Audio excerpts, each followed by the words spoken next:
CM DK Shivakumar ಕ್ಯಾಬಿನೆಟ್ನಲ್ಲಿ ಖಾತೆ ಕಿರಿಕ್ ಜೋರಾಗಿ ನಡೀತಾ ಇದೆ. ನಿನ್ನೆ ತಾನೇ ಡಿಕೆ ಶಿವಕುಮಾರ್ ಅವರು ಮುಖ್ಯಮಂತ್ರಿಯಾಗಿ ಪ್ರಮಾಣ ವಚನವನ್ನ ಸ್ವೀಕರಿಸಿದ್ರು. ಅದರ ಮಾರನೆಯ ದಿನ ಅಂದ್ರೆ ಇವತ್ತು ಕೆಲವೊಂದಿಷ್ಟು ಜನ ಸಚಿವರುಗಳು ನನಗೆ ಈ ಖಾತೆನೇ ಬೇಕು, ಆ ಖಾತೆನೇ ಬೇಕು ಅಂತ ಹಠ ಹಿಡಿದು ಬಿಟ್ಟಿದ್ದಾರೆ. ದಿಢೀರನೆ ಮಾಜಿ ಸಿಎಂ ಸಿದ್ದರಾಮಯ್ಯ ಅವರನ್ನ ಭೇಟಿ ಮಾಡಿದ್ದಾರೆ ಇವತ್ತು ಸಿಎಂ ಡಿಕೆ ಶಿವಕುಮಾರ್. ಬೆಂಗಳೂರು ಅಭಿವೃದ್ಧಿ ರಾಮಲಿಂಗಾರೆಡ್ಡಿಗೋ ಕೃಷ್ಣ ಬೈರೇಗೌಡಗೋ, ಬೆಂಗಳೂರಿನ ಅಭಿವೃದ್ಧಿ ಖಾತೆಗಾಗಿ ಸಚಿವರು ಮಾತ್ರ ಪಟ್ಟು ಬಿಡ್ತಾ ಇಲ್ಲ. ರಾಮಲಿಂಗಾರೆಡ್ಡಿ ಕೃಷ್ಣ ಬೈರೇಗೌಡ ಜೊತೆ ಸಭೆ ನಡೆಸಿ ಸಿದ್ದರಾಮಯ್ಯ ಮನೆಗೆ ಡಿಕೆ ಶಿವಕುಮಾರ್ ಹೋಗಿದ್ದಾರೆ. ರಾಮಲಿಂಗಾರೆಡ್ಡಿ ಅಸಮಾಧಾನದ ಹಿನ್ನೆಲೆ ಮಾತುಕತೆ ನಡೆಸಿರೋ ಸಿಎಂ ಡಿಕೆ ಇಬ್ಬರು ಸಚಿವರ ಜೊತೆ ಮಾತುಕತೆ ನಡೆಸಿ ಸಿದ್ದು ಸಲಹೆ ಪಡೆಯೋದಕ್ಕೆ ಮುಂದಾಗಿದ್ದಾರೆ. ಡಿಕೆ ಸಿದ್ದರಾಮಯ್ಯ ಜೊತೆಗಿನ ಸಭೆ ಬಳಿಕ ಸಚಿವರ ಖಾತೆಗಳ ಫೈನಲ್ ಆಗುವ ಸಾಧ್ಯತೆ ಇದೆ. ಬಹಳ ಇಂಟ್ರೆಸ್ಟಿಂಗ್ ಆಗಿ ನಡೀತಾ ಇದೆ ಇಲ್ಲಿ ಬೆಳವಣಿಗೆ. ಅದರಲ್ಲೂ ಸಿದ್ದರಾಮಯ್ಯನವರು ಮುಖ್ಯಮಂತ್ರಿ ಆದ ಮಾರನೇ ದಿನವೇ ಈ ರೀತಿಯಾದಂತ ಕಿರಿಕ್ ನಡೀತಾ ಇರೋದನ್ನ ನಾವು ಗಮನಿಸ್ತಾ ಇದ್ದೀವಿ.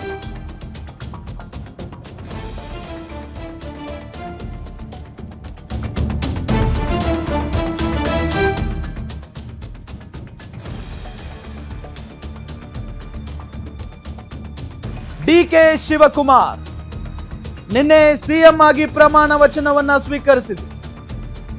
ಅದರ ಮಾರನೇ ದಿನ ಇವತ್ತು ಸಿದ್ದರಾಮಯ್ಯನವರನ್ನ ಹೋಗಿ ಭೇಟಿ ಮಾಡಿದ್ದಾರೆ ಸಿಎಂ ಡಿಕೆ ಶಿವಕುಮಾರ್ ಅವರು. ಯಾಕೆ ಅಂತ ಅಂದ್ರೆ ಖಾತೆ ಶುರುವಾಗ್ಬಿಟ್ಟಿದೆ ರಾಜ್ಯದಲ್ಲಿ. ಅದರಲ್ಲೂ ನಿನ್ನೆ ಡಿಕೆ ಶಿವಕುಮಾರ್ ಅವರ ಜೊತೆಗೆ ಯಾವೆಲ್ಲ ಶಾಸಕರು ಸಚಿವರಾಗಿ ಪ್ರಮಾಣ ವಚನ ತೆಗೆದುಕೊಂಡ್ರು ಅವರೆಲ್ಲರೂ ಕೂಡ ಈಗ ನನಗೆ ಆ ಖಾತೆ ಬೇಡ, ಈ ಖಾತೆ ಬೇಕು. ಜೊತೆಗೆ ಅದರಲ್ಲೂ GBA ಬೆಂಗಳೂರು ನಗರಾಭಿವೃದ್ಧಿ ವಿಚಾರಕ್ಕೆ ಸಂಬಂಧಪಟ್ಟಂತೆಯೇ ಇಬ್ಬರ ನಡುವೆ ಫೈಟ್ ನಡೀತಾ ಇದೆ. ಅದರಲ್ಲೂ ಘಟಾನುಘಟಿ ನಾಯಕರವರು, ಒಂದು ರಾಮಲಿಂಗಾರೆಡ್ಡಿ ಅವರು, ಮತ್ತೊಂದು ಕಡೆ ಕೃಷ್ಣ ಬೈರೇಗೌಡರು.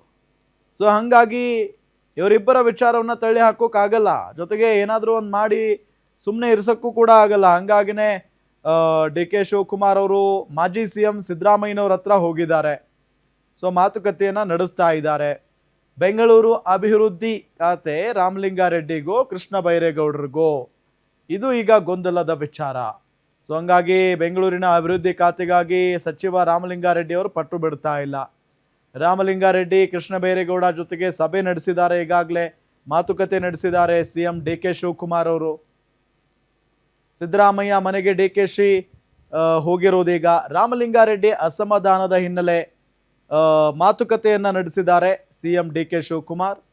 ಇಬ್ಬರು ಸಚಿವರ ಜೊತೆ ಮಾತುಕತೆ ನಡೆಸಿ ಸಿದ್ದು ಸಲಹೆ ಪಡೆಯುವುದಕ್ಕೆ ಡಿಕೆ ಮುಂದಾಗಿದ್ದಾರೆ.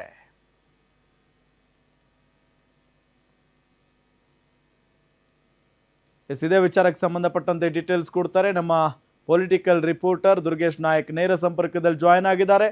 ದುರ್ಗೇಶ್, ಒಂದೇ ಒಂದು ಖಾತೆಗೋಸ್ಕರ ಇಬ್ಬರು ಘಟಾನುಘಟಿ ನಾಯಕರ ನಡುವೆ ಪೈಪೋಟಿ ನಡೀತಾ ಇದೆ. ಇದೆಲ್ಲದರ ನಡುವೆ ಈಗ ಸಿಎಂ ಡಿಕೆ ಶಿವಕುಮಾರ್ ಅವರು ಸಿದ್ದರಾಮಯ್ಯನವ್ರ ನಿವಾಸಕ್ಕೆ ಹೋಗಿದ್ದಾರೆ. ಅಲ್ಲಿ ಏನ್ ಚರ್ಚೆ ಆಯ್ತು? ಯಾವ ಕಾರಣಕ್ಕಾಗಿ ಡಿಕೆ ಶಿವಕುಮಾರ್ ಅಲ್ಲಿಗೆ ಹೋಗಿರೋದು?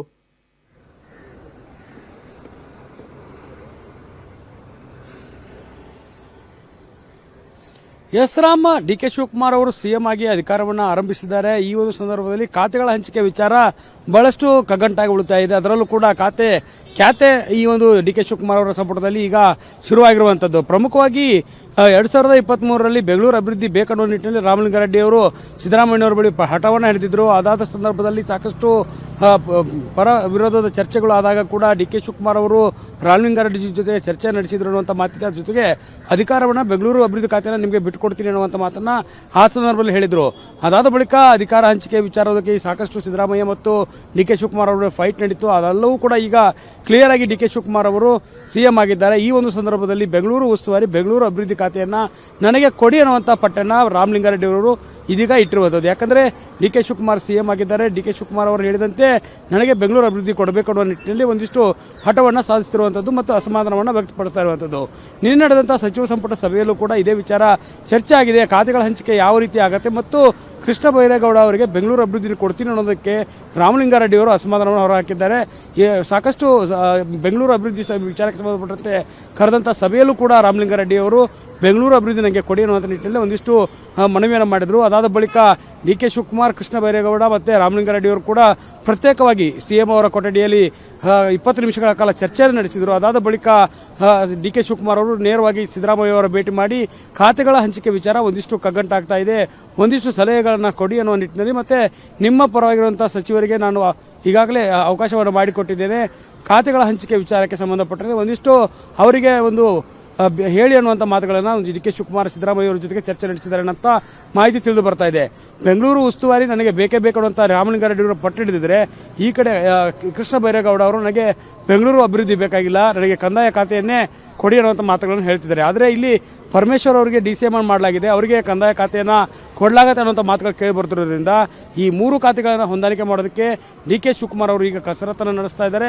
ಸಿದ್ದರಾಮಯ್ಯ ಅವರ ಜೊತೆಗೆ ಮಾತುಕತೆಯನ್ನು ನಡೆಸಿದ ಬಳಿಕ ಈ ಒಂದು ಗೊಂದಲ ಯಾವ ರೀತಿ ಪರಿಹಾರ ಆಗುತ್ತೆ ಮತ್ತು ಸಚಿವರಿಗೆಲ್ಲರಿಗೂ ಕೂಡ ಈಗ ಪ್ರಮಾಣ ವಚನವನ್ನು ಸ್ವೀಕಾರ ಮಾಡಿದಂಥ ಸಚಿವರಿಗೆ ಖಾತೆಗಳ ಹಂಚಿಕೆ ಮಾಡಬೇಕಾಗಿರುತ್ತೆ. ಈ ನಿಟ್ಟಿನಲ್ಲೂ ಕೂಡ ಒಂದಿಷ್ಟು ಚರ್ಚೆಯನ್ನು ಮಾಡಲಾಗಿದೆ. ಎಲ್ಲರೂ ಕೂಡ ಹಿರಿಯ ಸಚಿವರಿದ್ದಾರೆ, ಈಗ ಇರುವ ಖಾತೆಗಳನ್ನು ನಮಗೆ ಕೊಡಿ ಅನ್ನುವಂಥ ಪಟ್ಟಣ ಹಿಡಿದಿರುವಂಥದ್ದು. ಜೊತೆಗೆ ಒಂದಿಷ್ಟು ಬದಲಾವಣೆ ಮಾಡಬೇಕಾದ್ರೆ ಮತ್ತೆ ಮುಂಬರುವಂಥ ಈ ಮುಂದಿನ ಪಟ್ಟಿಯಲ್ಲಿ 2ನೇ ಪಟ್ಟಿಯಲ್ಲಿ ಬರುವಂತಹ ಸಚಿವರಿಗೆ ಯಾವ ಯಾವ ಖಾತೆಗೆ ಹಂಚಿಕೆ ಮಾಡಬೇಕನ್ನೋದು ಡಿ ಕೆ ಶಿವಕುಮಾರ್ ಅವರಿಗೆ ಈಗ ತಲೆನೋವಾಗಿದೆ.